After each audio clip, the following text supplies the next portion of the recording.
So I just finished yesterday the cradle for the new SawStop CTS, and actually finished a project with the saw today. So I'm liking it so far, but I'm a long way from giving my full-on review.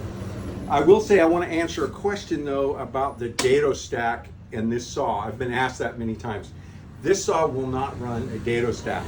I've also been asked, what do I do if it doesn't run a dado stack? And I really don't care. I've stopped doing dado stacks on my table saws a few years ago. I use my router tables now with an upcut spiral bit. I like the cut better.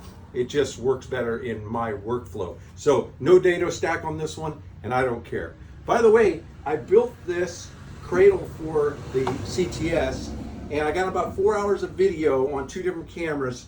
Do you, the Smart Woodshop fam, want to see that? Should I edit that down? If so, comment in the video down below. Thanks for dropping into the Smart Woodshop. Have a great day.